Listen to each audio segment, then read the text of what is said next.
Hello everyone, welcome to our channel goal achievers. I am Shalini Goyar और आज हम करेंगे फिज़िक्स का चैप्टर फर्स्ट के 10 मोस्ट इम्पोर्टेंट एमसीक्यूज। आज हम ये क्विज सेशन करेंगे which is very important for upcoming test and examinations. तो इस सेशन को आप पूरा लास्ट तक कीजिएगा और हमारे चैनल को सब्सक्राइब कीजिए, अपने फ्रेंड्स और फेलो स्टूडेंट्स के साथ शेयर भी कीजिए। चलिए स्टार्ट करते हैं session. First question is liquids have dash.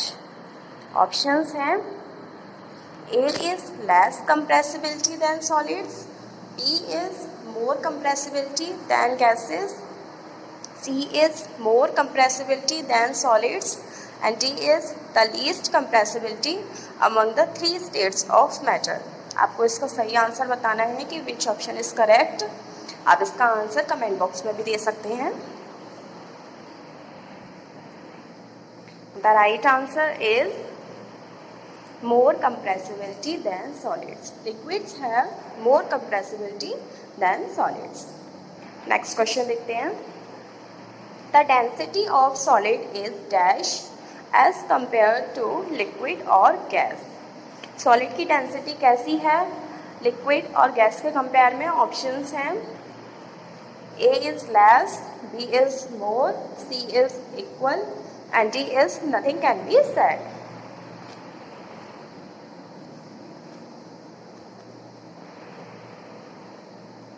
The right answer is more. Solid की डेंसिटी मोर होती है एज कंपेयर टू लिक्विड और gas. Next question, which among these is not true for a solid. Solid के लिए इनमें से कौन सा कथन सही नहीं है?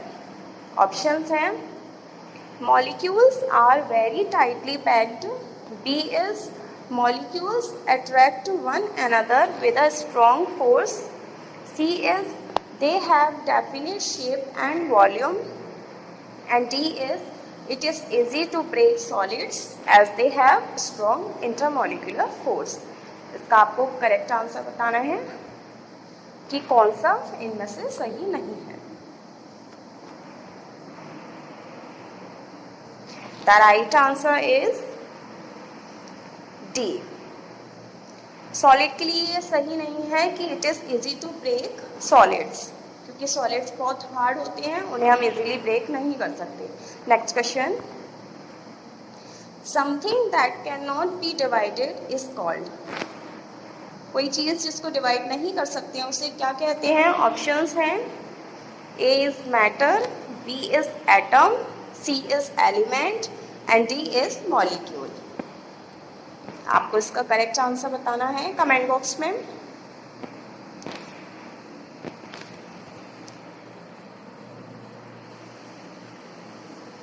The right answer is element. Something that can not be divided is called element. Fifth question is the process of conversion of liquid into gas is called.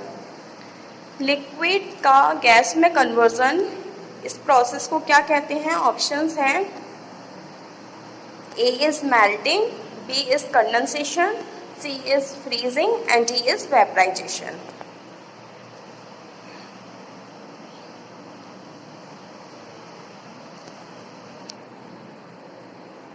The right answer is vaporisation. इस process को vaporisation कहते हैं। Next question is which state of a substance has definite shape। इनमें से किसकी definite shape होती है? Options हैं liquid, B is solid, C is gas and D is BAC।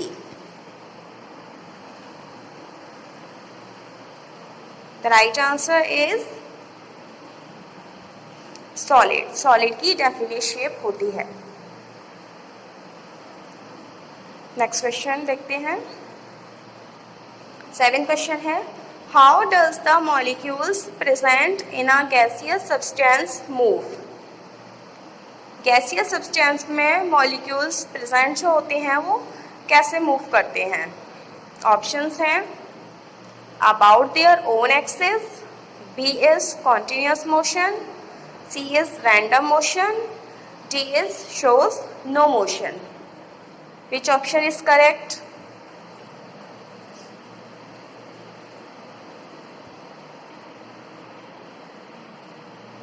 The right answer is random motion.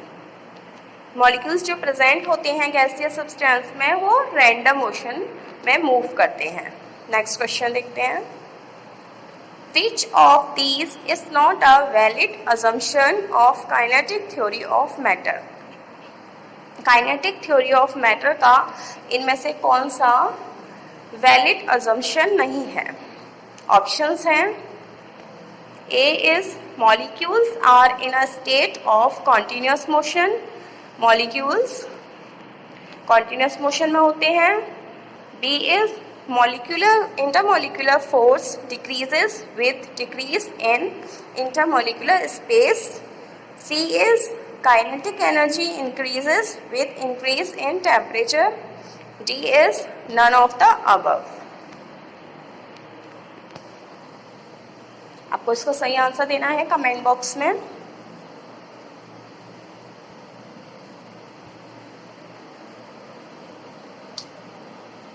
The right answer is intermolecular force decreases with decrease in intermolecular space।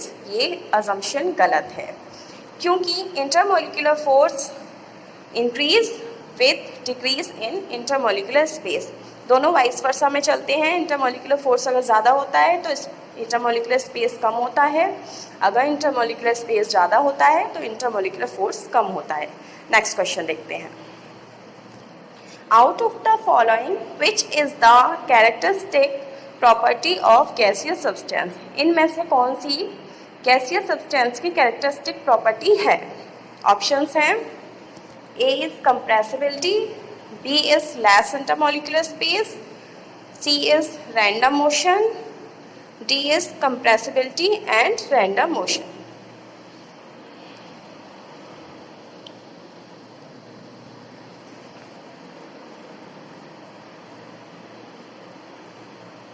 The right answer is compressibility and random speed. D is the correct answer. Next question is 10th question है The property of matter to increase in size on heating is called. Matter की property जिसमें heat करने पर उसका size increase हो जाता है उसको क्या कहते हैं? ऑप्शंस हैं A is thermal work, B is thermal energy, C is thermal expansion, D is thermal contraction.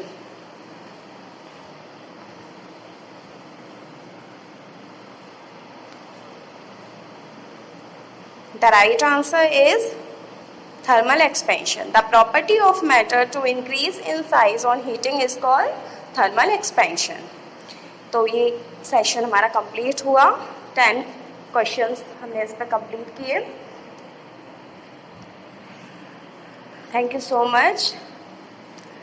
फिर मैं नया चैप्टर लेकर आऊँगी आपके साथ शेयर करने, डिस्कस करने। तब तक के लिए पढ़ते रहिए, खुश रहिए। Good bye.